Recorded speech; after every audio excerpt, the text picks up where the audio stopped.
receipt, walang kasamang mga resibo. Yes, ma'am. Wala po silang inattach na resibo. Hindi ba confidential yan kung saan drugstore ka bumili ng medicine? Hindi naman po siguro confidential kung ang pagbibilhan mo ay mga drugstore. Kasi ang confidential po mismo ay yung paggagamitan, hindi yung pagbibilhan. Magkaibang bagay po kasi yun. Yung mga grocery na binilhan ng mga sari-saring groceries at supplies, hindi ba confidential dapat ang mga pangalan ng grocery na yan? Hindi naman po kailangan maging confidential yung pangalan ng mga groceries. Katulad nga po ng sinabi ko, ang confidential ay yung paggagamitan, hindi yung pagbibilhan. At magkaibang bagay po kasi yun. Yung hardware stores na pinagbilhan ng mga tables and chairs tsaka desktop, hindi ba confidential yung mga pangalan ng mga hardware stores na yan? Hindi rin po necessarily na confidential yung pangalan ng hardwares dahil yun nga po, hindi naman confidential yung pinagbilan kundi yung paggagamitan ng kanilang pondo. Your Honor. At this juncture, Your Honor, may we With the permission of manifest... counsel for the panel of prosecutors. Yes, what is the pleasure of Your the Honor, counsel may for we responding? move to strike out the responses of the witness to those questions as he's not competent and qualified to answer, especially since he is not pointing to any provision of the JC as to his opinion on whether confidential o hindi ang mga pangalan ng mga drugstores, ang mga pangalan ng mga sari-sari stores, Your Honors. I think that is beyond his competence, Your Honor, as an auditor. If I may respond... Unless, Your Honor, he can point to a specific provision in the joint circular. Your Honor, Counsel please... for the panel for prosecutors, Attorney Gapunan may respond before the Your chair Honor, makes a ruling. please, Your Honor, first of all, they're asked and answered. Counsel should have timely objected when being asked. 3 times he was asked. Secondly, Your Honor, I don't think it is accurate to say that this has no basis because earlier, pinaghirapan po namin pakita yung mga particular provisions ng Joint Circular 2015 para i-point out ano-ano ang mga pwedeng gamitan ng confidential funds at ano-ano ang pwedeng paggamit or bawal na paggamit ng confidential funds. And this witness, Your Honor, based on the circular, did say that whatever activity that is must be related to the physical and financial plans submitted by the Office of the Vice President and or the DepEd. For instance, tables and chairs, what particular surveillance activity or operation or terrorist surveillance are tables and chairs and desktops and medicines and supplies related to? The payment of rewards, Your Honor. Again, this witness cited the particular provision of the joint circular that says the payment of reward should not stop there. It should point, Your Honor, according to the joint circular, it should point to particular documents that would show or point to that activity by which the rewards were deserved, Your Honor. So Chair it's will make very a clear ruling. in the circular, Your Honor. Chair will make a ruling. Asked and answered as correctly pointed out by counsel for the panel of prosecutors. Aside from that, the witness is competent to testify as to how he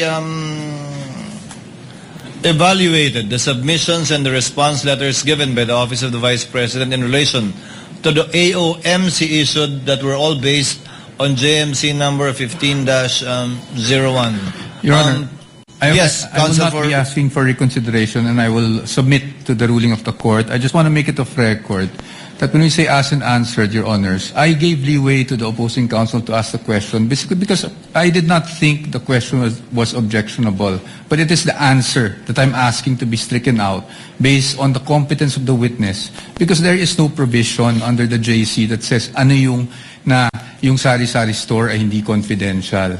But again, Your Honor, I just wanted to put that on the record but I will abide by the ruling of the Honorable Presiding Duly Officer, noted, Your Honor. counsel for the response. Sa land bank kamakailan. I mean, yung na-discuss kamakailan. Sa acknowledgement receipts. Opo, dahil loose po kasi yan, no?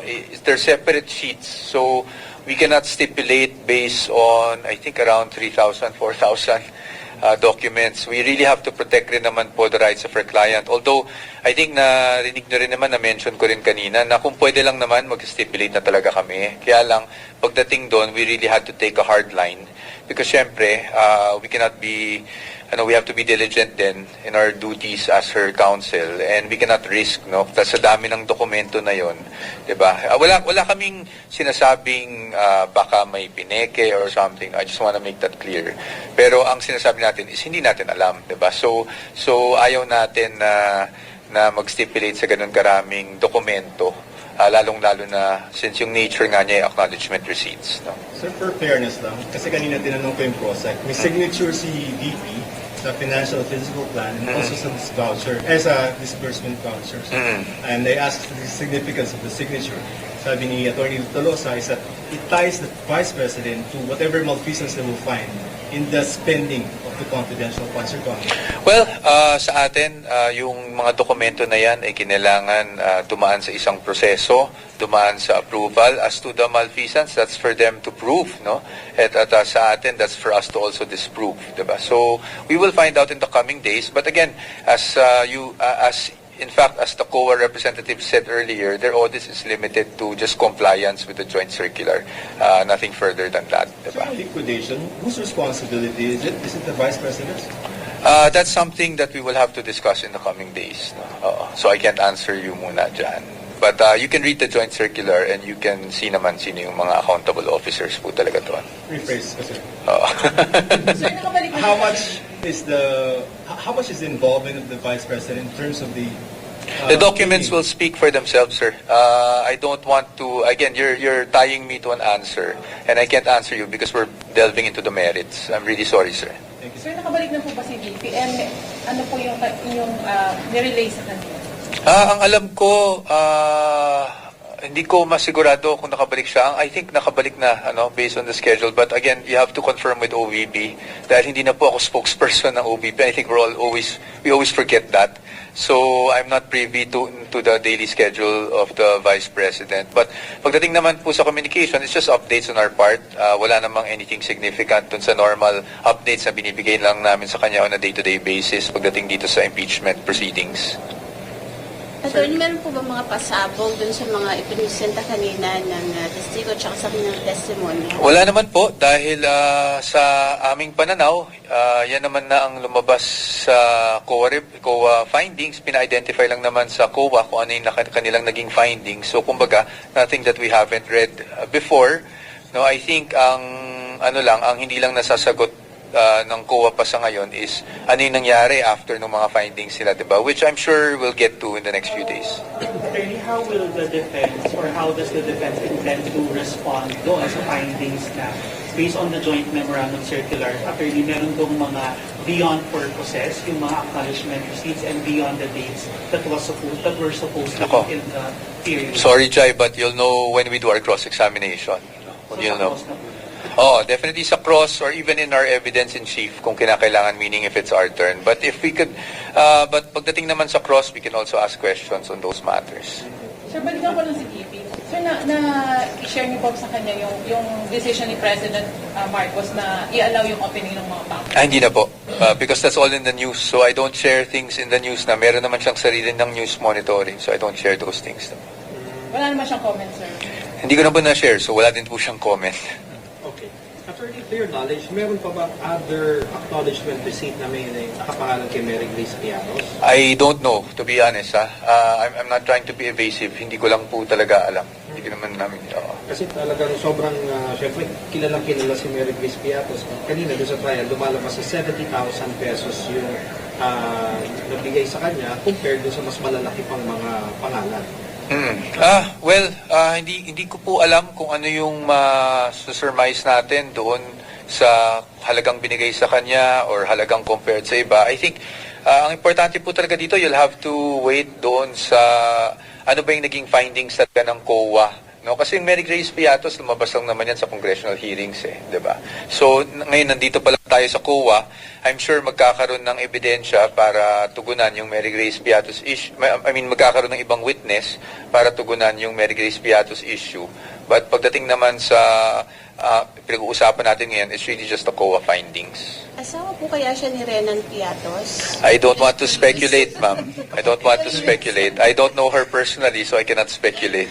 But definitely yung po mga ipinakita kanilang ebidensya, testimonya ay kaya natin tapatan yon sa inyong cross-examination next. Well, ayoko naman sabihin tapatan. I think sabihin na lang natin na kaya nating suriin yung mga naging findings ng COA para mapakita lang sa ating mga kababayan kung ano yung buong storya, no? Because this is just one side of the story. But again, factual lang din naman yung nangyari kanina, di ba? Lumalabas lang naman yung COA findings. So sa ating pagsusuri, as much as possible, syempre factual din lang po tayo. We'll stick with what COA knows. We cannot naman kasi add on to yung limitations ng witness kung ano lang yung participation niya dun sa testimonya na binibigay po niya. Attorney, bakit kayo nag-object dun sa Andy Lim?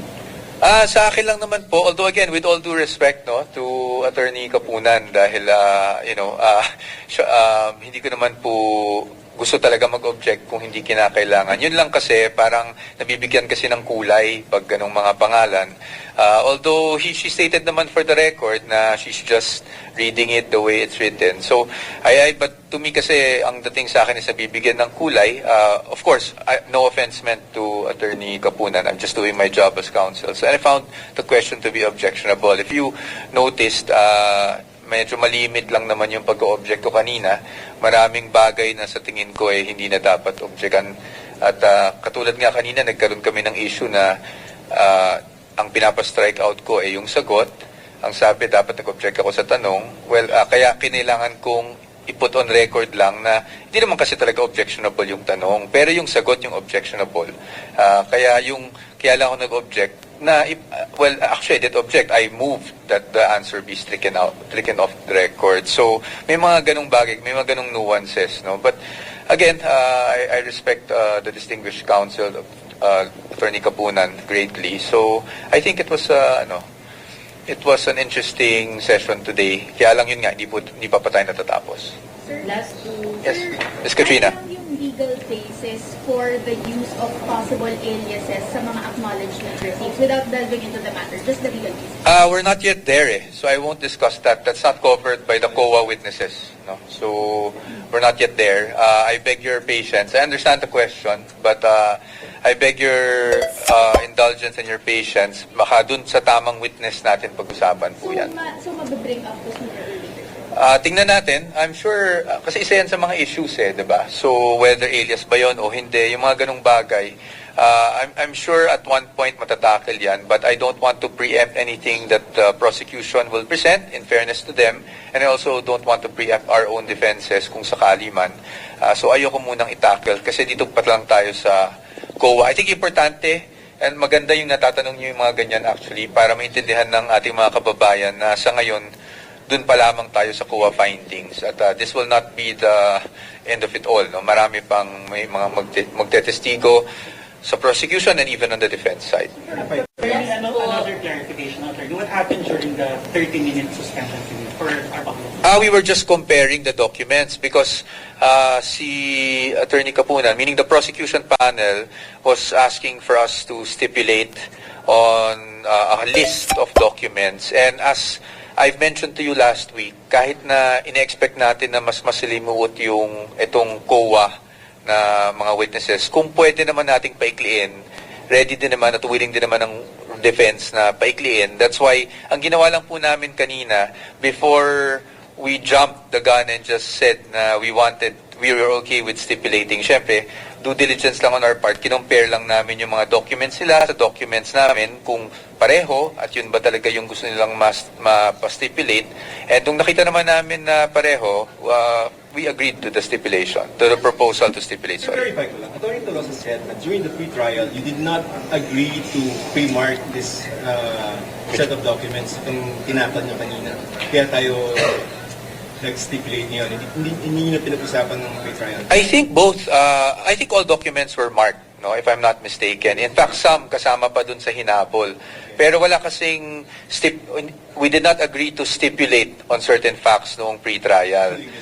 So itong sa marking, ang nangyari kasi kaya rin sinasabi na common exhibit, at kaya ko rin sinasabi kunyari sa acknowledgement receipts na hindi po siya technically common exhibit kasi although maybe pareho yung dokumento, separate po yung marking namin. Meaning yung marking and acknowledgement receipt nila, meron din kaming sariling mga set of acknowledgement receipts na minarkahan. Hindi yun yung parang common exhibit na isang dokumento, dalawang marking, prosecution and defense. Yung ang nangyari po dito sa acknowledgement receipts, may sarili silang mga acknowledgement receipts, kami rin may sariling set.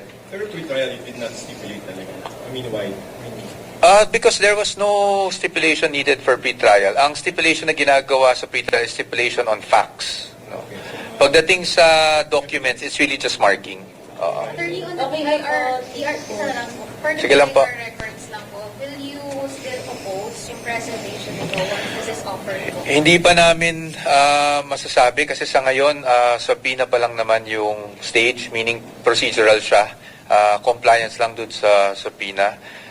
Ngayon, pag dumating yung panahon na i-represent to, nabanggit ko rin to sa isang show the other day na hindi pa naman nawawala yung karapatan natin mag-object as to the admissibility. Kasi ang isang dokumento, para maging ebidensya, it has to be admitted into evidence. And to be able to do that, you have to fulfill two requisites, no? Yung competence and yung relevance. Competence meaning dapat po ay naayon siya sa batas or walang nagbabawal sa kanya bilang ma-admit bilang ebidensya. And ang pangalawa is yung kung relevant ba siya. So it will depend on saan gagamitin to. And we will see if we would oppose or not. Sorry to pose this question. Doon sa mga posibleng mag-isip, pag walang resibo, illegal ang paggamit ng pondo. Sir, gusto ko sana kayo talagang sagutin, pero hindi pa kasi tapos, nasa prosecution pa lang po tayo. Siguro hintayin na lang po natin na matapos din yung cross-examination and even yung defense. Pasensya na po, sir. I really understand the question. Kasi nga hanging ngayon, no, na ano pa lang. So let's just wait na matapos itong witness na to. And again, hindi lang ito yung witness. Meron pang ibang witnesses to come. Again, I really apologize to you for that. Marami yung sinasabing acknowledgement receipt, pero ang mga napili, sina Mary Grace Piatos, sina si Andy, etc. Do you think calculated dito ng prosecution? Of course, planado kung ano yung i-represent mo. But let's not cast aspersions also against the prosecution pagdating doon. Siyempre, strategy nila yan. And it's within their prerogative kung aling ARs. So, sa akin, definitely, kahit naman sa defense, kung ano yung ilalabas namin in a random stock, syempre po, alam na rin, full control na rin kami kung ano yung ilalabas natin. So, although sinabi natin na syempre alam nila kung ano yung ilalabas nila, wala naman pong masama doon, prerogative naman po nila yon. Just like magiging prerogative rin ng defense pag kami naman yung nagrepresenta ng mga ganitong receipts. Okay? Sige po. Yeah, opo. Sige po.